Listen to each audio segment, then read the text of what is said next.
श्रीगुरुभ्यो नमः। हरि ओम। ओम नमो भगवते वासुदेवाय। नीलातुङ्गस्तनगिरितटी सुप्तमुद्बोध्य कृष्णं पाराढ्यं स्वं श्रुतिशतशिरः सिद्धमध्यापयन्ती स्वोच्छिष्टायां स्रजिनिगडितं या बलात्कृत्य भुङ्क्तैः गोदा तस्यै नम इदमिदं भूय एवास्तु भूयः। శ్రీ గోదాదేవి పాదపద్మములకు నమస్కరిస్తూ గోదా రంగనాథుల యొక్క వైభవాన్ని తెలియజెప్పేటువంటి ధనుర్మాస వ్రతానికి స్వాగతాంజలి సమర్పిస్తూ ఈ వాసుదేవార్చనం యూట్యూబ్ ఛానల్ని వీక్షిస్తూ ఇందులో విశేషాలు తెలుసుకుంటూ ఉన్నటువంటి అందరికీ ఒక విన్నపం అండి. మనం ప్రతిరోజు తెలుసుకుంటూ ఉన్నటువంటి శ్రీ భారతీ సూక్తి విశేషాలు కాస్త ఈ ధనుర్మాసం అయ్యేంత వరకు కూడా నిలుపుదల చేసి ఈ ధనుర్మాసంలో ప్రతిరోజు చేయవలసినటువంటి పాసుర పఠనము అందరి విశేషాలు లఘువుగా తెలియచెప్పాలి అనేటువంటి ఒక తృష్ణ చేత నేను ఈరోజు నుండి ఈ ధనుర్మాసంలో ప్రతిరోజు చెప్పేటువంటి పాసురము అందరి విశేషం ఏమిటి అన్న విషయాన్ని గురించి మీ అందరికీ తెలియచెప్తాను.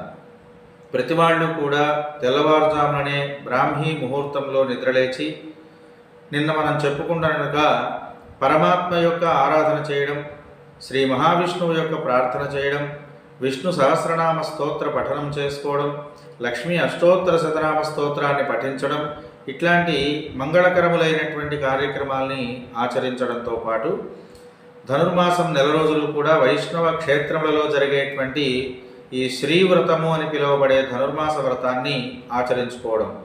ఇళ్లలో కూడా చేసుకోదగినటువంటి వాళ్ళు, చేయగలిగినటువంటి వాళ్ళందరూ చేసుకోవచ్చును, ఇదేం తప్పు కాదు. ఇళ్లలో చేసుకోలేనటువంటి వాళ్ళందరూ దగ్గరలో ఉన్నటువంటి శ్రీ వైష్ణవ క్షేత్రానికి వెళ్ళి అక్కడ జరిగేటువంటి ధనుర్మాస వ్రతాల్లో పాల్గొనడం, తిరుప్పావై పాసురములను పఠించడం, అందులో ఉన్న విశేషాలు తెలుసుకోవడం, లేదా కనీసం ఈ తిరుప్పావై అయిపోయిన తర్వాత స్వామికి సమర్పించేటువంటి ఆ మహా నీరాజనం యొక్క తత్వాన్ని తెలుసుకుని ఆ నీరాజనాన్ని అందుకోవడం, కర్పూర హారతిని అందుకుని దానిని కనులకు అద్దుకోవడం ద్వారా శారీరకమైనటువంటి అనేక రుగ్మతలు మన నుండి దూరం అవుతాయి. అట్లాగే స్వామికి నివేదించబడినటువంటి అన్నం, ఈ అన్నంలో అల్లం ముక్కలు, అట్లాగే మిరియములు, అట్లాగే పెసరపప్పు, దానితో పాటుగా వేయబడినటువంటి జీలకర్ర, నెయ్యి, వీటితో నిండినటువంటి ప్రసాదం, వీటితో ఉడకబెట్టబడినటువంటి ప్రసాదం. దీన్నే కట్టె పొంగలని, వేణు పొంగలని, చాలామంది పప్పు పొంగలి అని పిలుస్తూ ఉంటారు. అలా పిలువబడుతున్నటువంటి ఆ జీలకర్రతో కూడుకున్న పెసరపప్పుతో నిండిన అన్నాన్ని స్వామికి నివేదించి దానిని గోరువెచ్చనైనటువంటి దానిని ఉదయాన్నే సూర్యోదయ కాలంలో గనక ప్రసాదంగా స్వీకరించినట్లయితే ఈ చలికాలం ఆరంభ రోజులలో వచ్చేటువంటి అనేక రకాల అనారోగ్యాల నుండి అది కాపాడుతుంది. కనుక సైన్స్ పరంగా కూడా ఈ ధనుర్మాసం ఆరోగ్యప్రదాయిని అని తెలుసుకోవాలి. కనుక ఈ వ్రతాన్ని ఎవరైతే చేస్తున్నారో వాళ్ళందరికీ కూడా గోదాదేవి పొందినటువంటి ఫలం లభిస్తుంది. గోదాదేవి పొందిన ఫలం ఏమిటి అంటే మనస్సులో ఉన్న కోరికను నెరవేర్చుకోవడం, పరమాత్మ సాన్నిధ్యాన్ని పొందగలగడం, మనస్సులో ఉన్నటువంటి కోరికను తీర్చుకునేటువంటి మార్గాన్ని అవలంబించడం, ఇలా మంచి మంచి ఫలితాలు మనకి ధనుర్మాస వ్రతం లేదా శ్రీవ్రతం చేత కలుగుతాయి. కనుక అవకాశం ఉన్నటువంటి వాళ్ళందరూ తప్పనిసరిగా ఈ శ్రీవ్రతాన్ని ఆచరించుకొని మీరందరూ కూడా గోదా రంగనాథుల యొక్క కటాక్షానికి పాత్రులే తరించవలసిందిగా మంగళాశాసనం చేస్తూ అందరినీ కూడా అవకాశం ఉన్నటువంటి వాళ్ళందరూ ఈ తిరుప్పావై విశేషాలు కనీసం తెలుసుకోండి. గోదాదేవి చేసినటువంటి విష్ణు తత్వాన్ని తెలియజెప్పేటువంటి ఈ పాసురములు ద్రవిడ భాషలో చక్కగా రచించబడ్డాయి. అలా రచించబడినటువంటి ఆ పాసురములను మనం పఠించడం లేదా అందులో విశేషాలు తెలుసుకోవడం ద్వారా విష్ణు తత్వము, కృష్ణతత్వము అనేటువంటిది మనకు వంటబడుతుంది. కృష్ణతత్వం ఏమిటో మనకు తెలుస్తుంది. తద్వారా పరమాత్మను ప్రసన్నం చేసుకునేటువంటి మార్గాలు మనకు తెలుస్తాయి. కనుక ప్రతి వాళ్ళు ఈ ధనుర్మాస వ్రతాన్ని ఆచరించడం లేదా ఆచరిస్తున్న వాళ్ళతో కలిసి ప్రయాణం చేయడం అనేటువంటిది అవకాశం ఉన్నటువంటి వాళ్ళందరూ తప్పనిసరిగా చేస్తారని, అవకాశం లేనటువంటి వాళ్ళు ఎవరైనా ఉంటే కృష్ణ పరమాత్మ యొక్క ధ్యానాన్ని చేసుకోవడం, మంత్ర జపం చేసుకోవడం ఇట్లాంటివైనా సరే ఆచరిస్తారని ఆశిస్తూ మొట్టమొదటి పాసురాన్ని ముందుగా మనమందరం పఠించుకుందాం.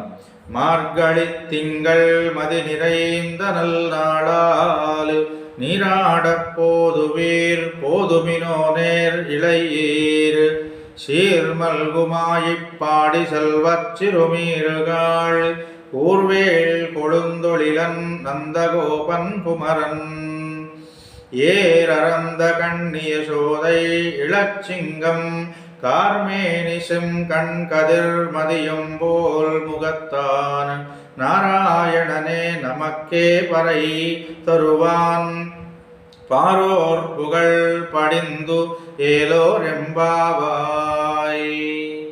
ఇది మొట్టమొదటి పాసురం. దీంట్లో ఒక్కొక్క లైను ఏమేం విశేషాలు చెబుతోందో సాధ్యమైనంత తేలికగా అర్థం చేసుకోవడానికి మనం ప్రయత్నం చేద్దాం. మార్గళి తింగళ్ మది நிறைந்த నన్నాళాల్ అనేటువంటి మొట్టమొదటి లైను.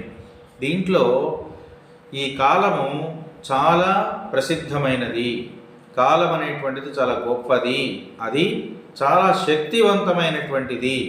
దాంతోపాటు దాని ప్రభావం చేతనే ఇంతకాలము కూడా భగవద్ విశ్లేషము అనేటువంటిది పొందాము. మనమందరం కూడా కాల ప్రభావం చేతనే భగవంతుడిని తెలుసుకోగలుగుతున్నాము. అందులోనూ ఇవాళ అంటే ఈ పౌర్ణమి వెళ్ళి ప్రారంభ దినం ప్రతిపత్తు మార్గ శిర మాసంలో వస్తున్నటువంటి కృష్ణ ప్రతిపత్ తిథి రోజున అందరము కూడా ఈ శ్రీవ్రతాన్ని చేయడానికి మన పెద్దవాళ్ళందరూ అంగీకరించడం ఒక గొప్ప అవకాశం. అట్లా ఆ పెద్దలందరూ కూడా వ్రతం చేసుకోండి అని మనకు అనుమతి ఇచ్చారు అని ఈ గోదాదేవి గోపికలందరితో చెబుతోంది. మన పెద్దలందరూ మనం ఇట్లాంటి వ్రతాలు చేస్తామంటే అసలు ఒప్పుకోవట్లేదు, తెల్లవారుజామున లేచి స్నానాలు చేయడం ఏమిటి, చలికాలము అసలే జలుబులు చేస్తాయి, ఇబ్బందులు వస్తాయి, కనుక ఇట్లాంటి పనులు మీరు ఎవరు చేయొద్దు అని పిల్లలందరినీ కట్టడి చేస్తున్నారు. అటువంటి సమయంలో వాళ్ళందరూ కూడా భగవంతుడిని చేరుకునేటువంటి మార్గం కదా ఇది, సరే చేసుకోండి అని అవకాశం ఇచ్చారట గోదాదేవికి. అందుకని గోదాదేవి ఏం చెబుతోంది, అసలు మన పెద్దలు అవకాశం ఇవ్వడమే చాలా గొప్ప విశేషం. అందులోనూ పరమాత్మ నివాసం ఉంటున్నానని చెప్పినటువంటి మార్గశిర మాసంలో మనకి ఈ అవకాశం రావడం మరొక గొప్ప విశేషం. మార్గశీర్ష మాసం రావడం, మార్గశిర మాసంలో గొప్ప విశేషమైనటువంటి పూర్ణిమ వెళ్ళినటువంటి మరుసటి రోజున పూర్ణచంద్రుడితో నిండినటువంటి ఈ రోజున మనం ఈ వ్రతం ఆరంభం చేసుకునేటువంటి సుముహూర్తం దొరకడం చాలా గొప్పది. ఎంతో అదృష్టాన్ని మనం పొంది ఉన్నాము. కనుక మనం అందరం ఏం చేయాలి అనే విశేషాన్ని రెండవ లైన్లో చెబుతుంది ఆవిడ. మార్గళి తింగళ్ మది நிறைந்த నన్నాళాల్. చాలా గొప్పదైనటువంటి మార్గశిర మాసంలో ఒక మంచి సుముహూర్తం రోజున మనం అందరం ఈ వ్రతాన్ని ప్రారంభం చేసుకుందాము అని మొట్టమొదటి లైన్లో చెప్పింది. ఇక రెండవ లైన్లో ఏం పొగుడుతుంది ఆవిడ అంటే, నీరాడ పోదువేర్ పోదుమినో, నీరాడ పోదువీర్ పోదుమినో. ఈ లైన్లో ఉన్నటువంటి విశేషం ఏమిటంటే, నీరాడ పోదుం, స్నానం చేయడానికి వెళ్ళాలి అనేటువంటి కోరిక కలిగినటువంటి వాళ్ళు, పోదుమినో ఇలాంటి కోరిక కలిగినటువంటి వాళ్ళందరూ రండి, రాగలరు అంటుంది.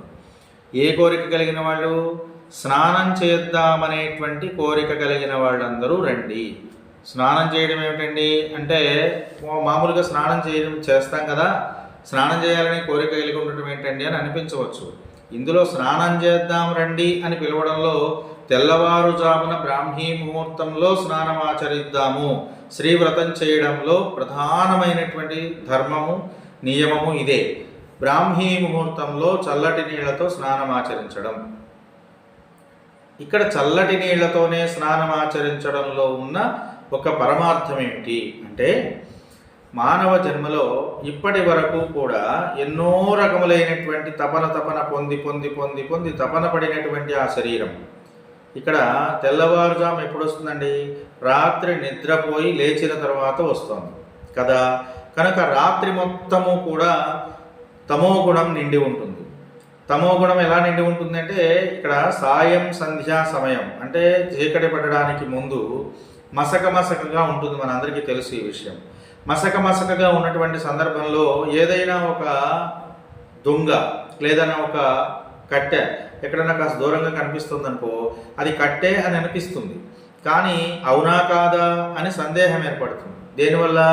మసకబారినటువంటి వాతావరణం వల్ల. కనుక సాయం సంధ్యా సమయంలో మనకు కలిగేటువంటి అనుమానాస్పదమైనటువంటి జ్ఞానం ఏది ఉన్నదో అది గుణములు మూడిటిల్లో. ఎన్ని గుణాలు ఉన్నాయి మనకు? సత్వ రజస్ తమో గుణములు అని. ఈ మూడిటిల్లో రజోగుణ ప్రధానమైనటువంటిది ఇది.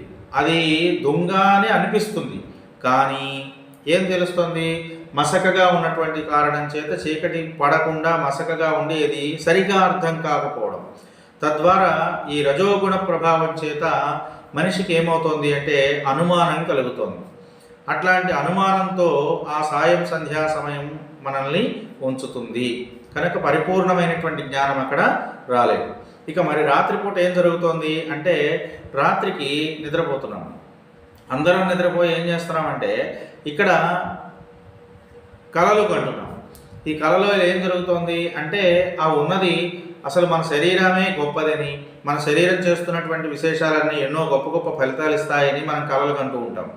కాబట్టి అశాశ్వతమైనటువంటి దేహం ఏడల మనస్సు లగ్నమైపోయి ఏది అశాశ్వతమైనదో అదే నిజం అనుకుంటూ ఉంటుంది రాత్రిపూట శరీరం అంతా, మనస్సు అంతా.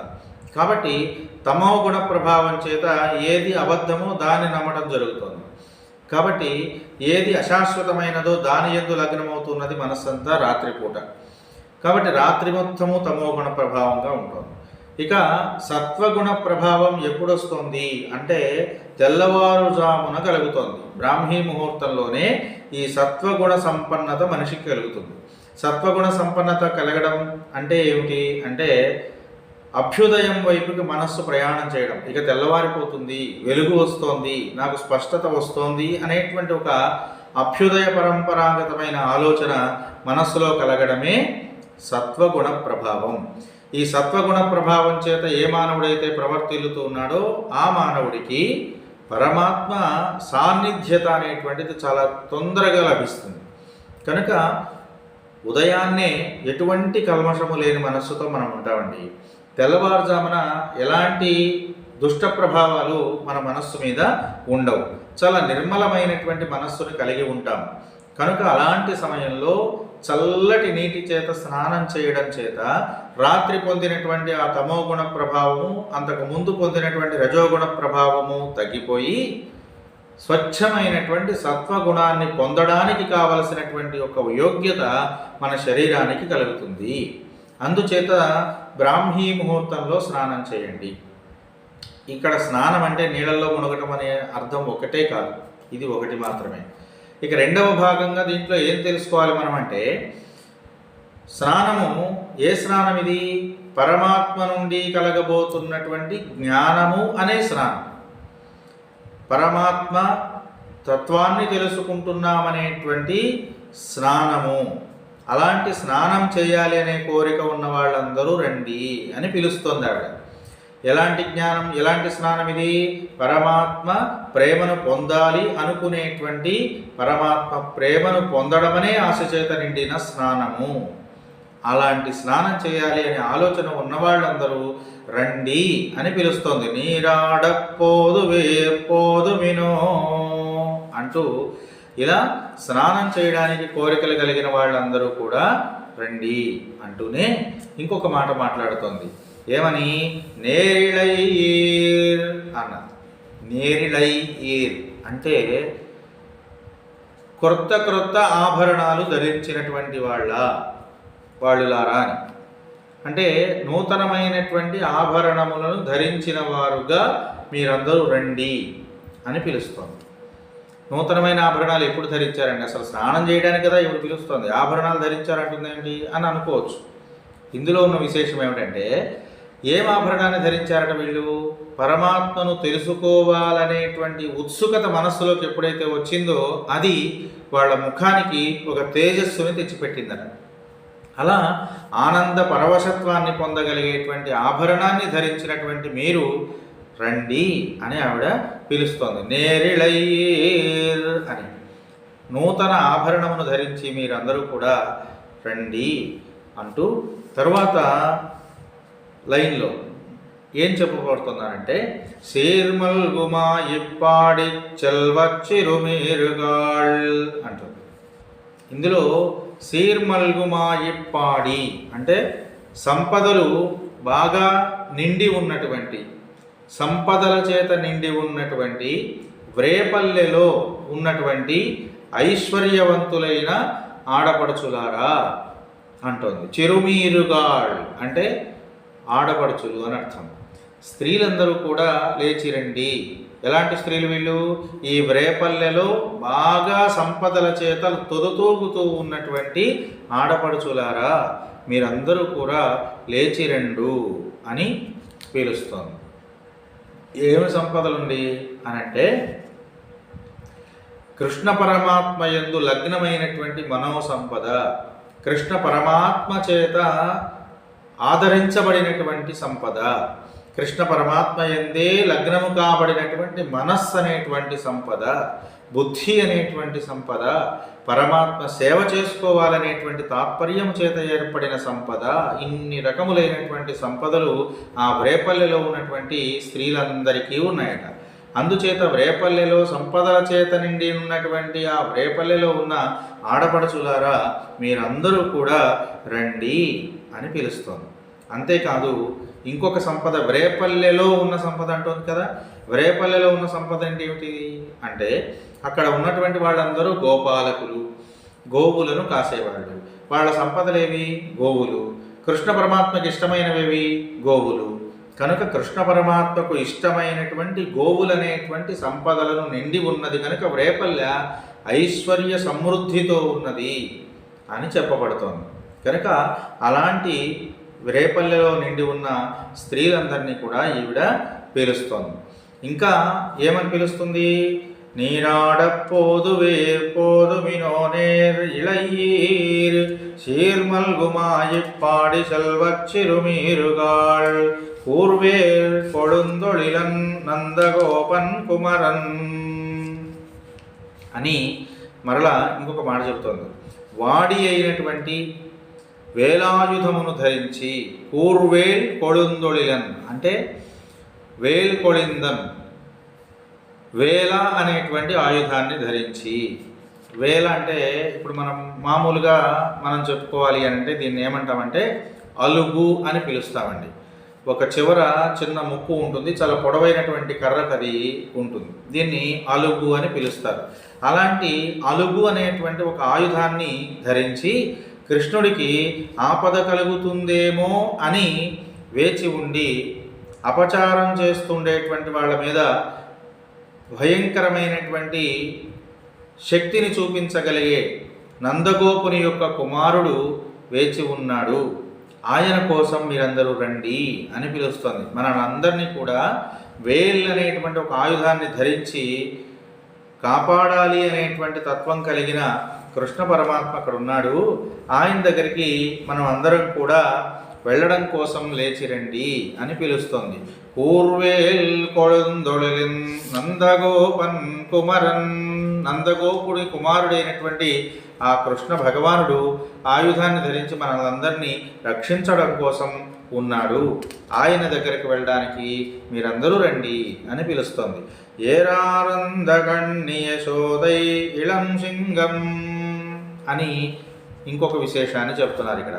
సౌందర్యభరితమైనటువంటి అందమైనటువంటి నేత్రములు కలిగిన యశోదాదేవి గర్భములో జన్మించిన, యశోదాదేవి ఒడిలో ఉన్నటువంటి బాలసింహము ఆ కృష్ణుడికి విశేషణాన్ని చెప్తున్నారండి. బాలసింహం అంటే చిన్నగా ఉన్నటువంటి సింహముతో సమానమైనటువంటి పరాక్రమం కలిగిన వాడు అయినా చిన్న కృష్ణుడే అని ఇందులో విశేషాన్ని చెప్తున్నారు. అందమైనటువంటి నేత్రములు కలిగిన యశోదాదేవి. ఇక్కడ యశోదాదేవికి ఒక విశేషణాన్ని వాడారు. అందమైన నేత్రములు కలిగినది అని ఎందుకంటున్నారు ఇక్కడ అంటే, నేత్రములు స్వచ్ఛముగా కలిగి ఉన్నటువంటి స్త్రీల యొక్క చూపు ఎక్కడైతే పడుతోందో అక్కడ ఐశ్వర్యం అనేటువంటిది నిలవ ఉంటుంది.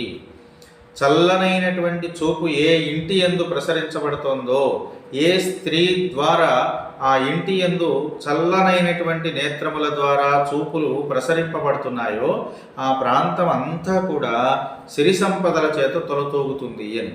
అందుకనే ఇంట్లో ఉన్నటువంటి ఆడవాళ్ళని ఏడిపించొద్దు, కష్టపెట్టొద్దు, వాళ్ళని సుఖంగా చూసుకోండి, చల్లనైనటువంటి ఆవిడ చూపులు. అంతెందుకండి, వివాహం చేసుకుంటున్నటువంటి సమయంలో అక్కడ తెరసెల్ల అడ్డం పట్టి వధూవరులిద్దరి మధ్యలో ఆ తెరసెల్ల తీయంగానే అక్కడ చెప్పేటువంటి ఒక మంత్రానికి అర్థం కూడా ఇదే. అఘోర చక్షురపతి గ్రయేధి శివాపతిభ్య సుమనస్సు వచ్చాహ అని. ఓ చల్లనైన చూపులు కలిగిన అమ్మాయి, శుభప్రదములైనటువంటి చూపులు కలిగిన అమ్మాయి, ఆ పైన ఒకసారి చూడమ్మా అని చెబుతున్నాం. అంటే ఆ చూపులు ఎంత ప్రభావాన్ని చూపిస్తాయో చూడండి. పెళ్లి చూపులు అనే విషయం కూడా ఇక్కడే వచ్చిందండి. అంటే పెళ్లి చేసుకోవాలి అనుకునేటువంటి అమ్మాయి యొక్క చూపులు ఎలా ఉన్నాయో చూడడం దాంట్లో ఉన్న పరమార్థం. కానీ అది పోయింది. వాళ్ళ అమ్మాయి ఎట్టా ఉంది, వంకర టింకరగా నడుస్తోందా, లేదా ఇంకో పిచ్చి పిచ్చిగా ప్రవర్తిస్తోందా, ఇవన్నీ చూస్తున్నాం తప్ప ఆ అమ్మాయి చూపులు ఎలా ఉన్నాయో మనం గమనించట్లేదు.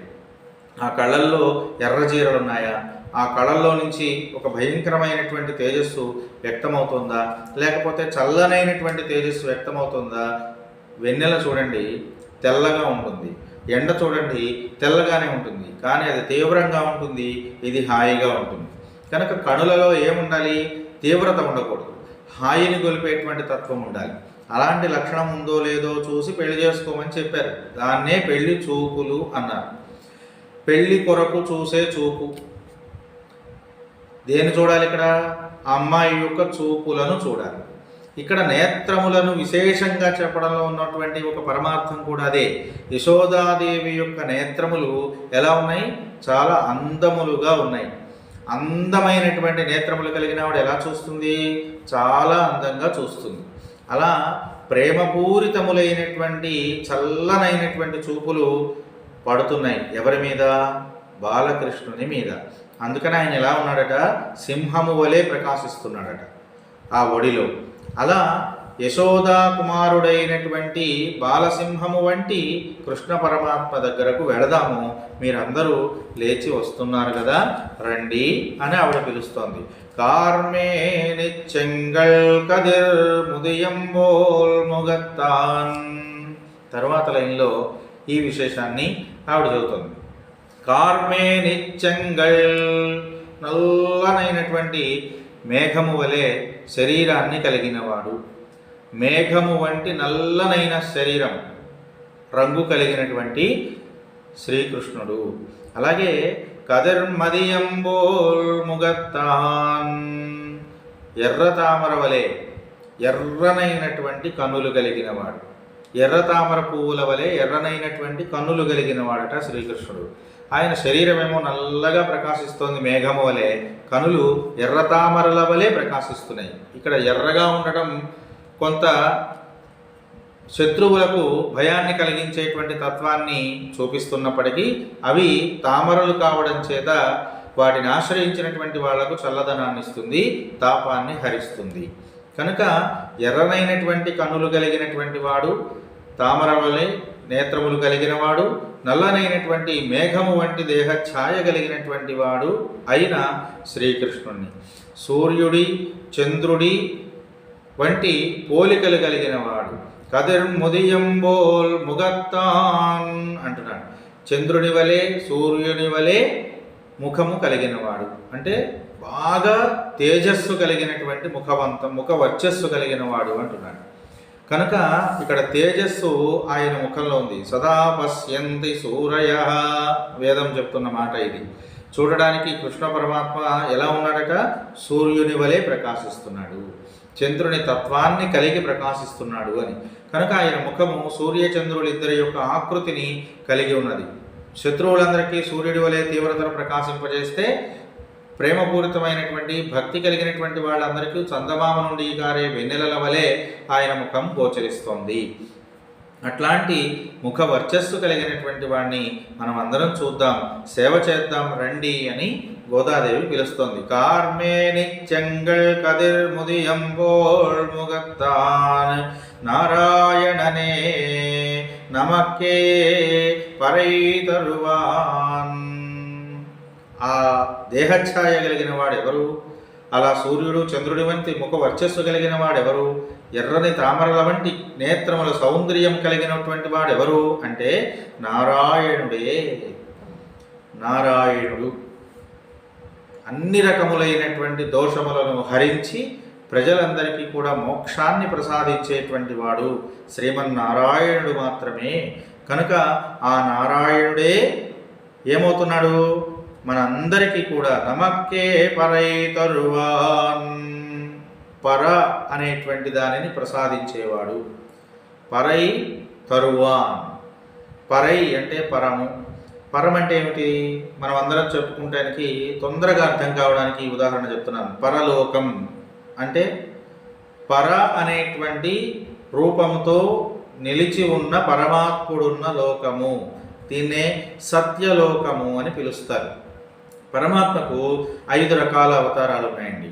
మొట్టమొదటగా పరమాత్మ 5 రూపాలలో మనల్ని అందరినీ కూడా కాపాడుతున్నారు. అవేమిటివి అంటే మొట్టమొదటిది పరము, రెండవది వ్యూహము, మూడవది పర వ్యూహ, తర్వాత విభవ, తర్వాత అంతర్యామి, తరువాత అర్చ. ఈ 5 రకములైనటువంటి రూపములలో భగవంతుడు మనల్ని కాపాడుతున్నాడు. పర అంటే శ్రీమన్నారాయణమూర్తి వైకుంఠంలో నివాసం ఉన్నటువంటి స్వామిని పర అనేటువంటి రూపంతో పిలుస్తారు. ఆ పర అనే అవతారముతో నిండి ఉన్న లోకము కనుక అది పరలోకమైంది. ఈ భూమి మీద ఉన్నటువంటి జీవరాశులు కావచ్చు, మిగతా లోకాలలో ఉన్నటువంటి జీవరాశులన్నీ కూడా మరణాన్ని పొందిన తర్వాత చేరే లోకమే పరలోకము. కనుక ఈ పర అనేటువంటి పరమాత్మ మనలందరినీ కూడా మోక్షాన్ని ప్రసాదించి తనలో ఐక్యం చేసుకుంటున్నాడు. కనుక పరై తరువాన్, మోక్షాన్ని ప్రసాదించేటువంటి శ్రీమన్నారాయణుడు ఎవరైతే ఉన్నారో ఆయన దగ్గరకు మనం వెళదాం రండి అని పిలుస్తోంది ఈ గోదాదేవి. అలా వచ్చినటువంటి అవతారాల్లో పర అనేటువంటి అవతారం మొట్టమొదటిది. ఆ తరువాత వచ్చినటువంటి అవతారమే వ్యూహం. పరమాత్మ ఈ లోకాన్ని మొత్తాన్ని సృష్టించి స్థిమితం చేయడం కోసం అని చెప్పి 4 రూపములు ఎత్తాడు. ఆయన యొక్క శంఖము, చక్రము, గదా, పద్మం అనేటువంటి ఆయుధముల ద్వారా 4 అంశాలతో 4 రూపాలు ఎత్తారు. అవే వాసుదేవ, సంకర్షణ, ప్రద్యుమ్న, అనిరుద్ధములైనటువంటివి 4. ఈ 4 వ్యూహ రూపములు అని పిలువబడుతున్నాయి. ఈ 4 వ్యూహ రూపములే మనల్ని అందరినీ కూడా స్థిమితపరుస్తాయి. ఇక తరువాత వచ్చినటువంటి అవతారములే విభవ అవతారములు. ఏదైనా ఒక వైభవము కోసం ఎత్తినటువంటి అవతారాలు ఇవి. ఏదైనా ఒక కార్యాన్ని జయించడం కోసం, ఏదైనా ఒక కార్యాన్ని తన యొక్క తత్వాన్ని వెల్లడి చేసేలాగా చేయడం కోసం పరమాత్మ ఎత్తినటువంటి అవతారాలే విభవ అవతారములు. వీటినే దశావతారములని మనం పిలుస్తున్నాం. మత్స్య, కూర్మ, వరాహ, నారసింహ, వామన, రామ, రాఘవ, బలరామ, కృష్ణ, కల్కి అనేటువంటి ఈ 10 రకాలైనటువంటి అవతారాలే విభవ అవతారములు. ఇవన్నీ ఒక్కొక్క అవతారం ఒక్కొక్క పని కోసం అని చెప్పి వచ్చింది. అలా వచ్చినటువంటి అవతారాలు విభవ అవతారాలు. ఇక తర్వాతది అంతర్యామి. ప్రతి జీవరాశిలోనూ అంతర్లీనంగా ఉన్నటువంటి అవతారమే అంతర్యామి స్వరూపం. నాలో దేవుడున్నాడు, నీలో దేవుడున్నాడు, వృక్షాల్లో ఉన్నాడు, పశుపక్ష్యాదులలో ఉన్నాడు, ప్రపంచమంతా వ్యాపించి ఉన్నవాడు ఎవరు? విష్ణువు అని, సర్వవ్యాపకుడు అని అర్థం. కనుక ఈ సర్వము వ్యాపించి ఉన్నటువంటి ఆ విష్ణు తత్వాన్ని ప్రసాదించేటువంటి తత్వమే అంతర్యామి రూపం. ఇక తర్వాతది అర్చ. ఈ అంతర్యామిగా ఉన్నటువంటి పరమాత్మను మనమందరం దర్శించలేం కనుక కలియుగంలో చర్మచక్షువులకు కనిపించే దానిని మాత్రమే విశ్వసించే తత్వం ఉంటుంది కనుక ఈ మనస్సులో కలిగిన భావానికి ఏ రూపమైతే ఎదురుగా కనిపిస్తుందో ఆ రూపంతో మనం ప్రార్థన చేస్తే మనల్ని కాపాడేవాడు అర్చ స్వరూపుడు. అర్చ అంటే మన దగ్గర ఉన్నది ప్రేమతో ఇచ్చి మనకు కావలసిన దాన్ని పొందడం, పొందింపచేసే తత్వాన్ని ఆరాధించడం, ఇది అర్చన.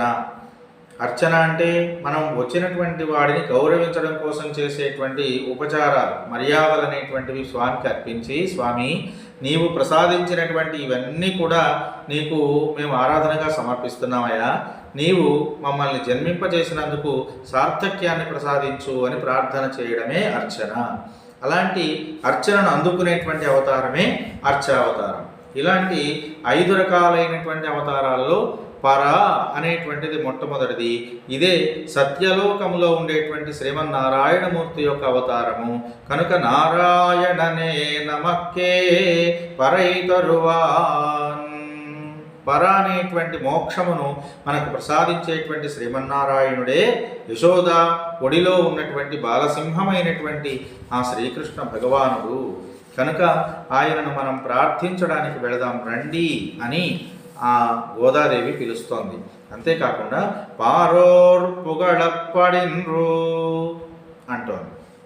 ఇంకొక విషయం ఇందులో, పారోర్ పుగళప్పడిందు, చూసేటువంటి వాళ్ళందరూ కూడా పొగిడేలాగా ఈ స్నానవ్రతంలో ప్రవేశిద్దాం రండి అని పిలుస్తోంది. పారోర్ పుగళప్పడిండ్రు, చూసేటువంటి వాళ్ళందరూ కూడా మెచ్చుకోవాలి. మనం స్నానం చేస్తున్నాం, వ్రతం చేస్తున్నాం అంటే ఏదో స్నానాలు చేస్తున్నారు, ఎగురుతున్నారు, గంతులు వేస్తున్నారు అన్నట్లు కాదు.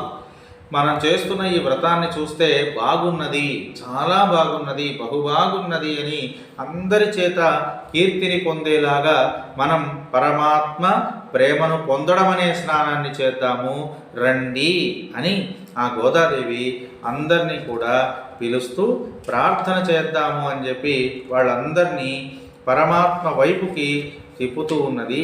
ఏలో రెంబావై, కనుక మీరందరూ కూడా దీని యందు నిమగ్నులవుదురు, తప్పనిసరిగా లేచి రండి, కలిసి ఉందాము రండి, శ్రీవ్రతాన్ని ఆచరిద్దాము రండి అని పిలుస్తోంది.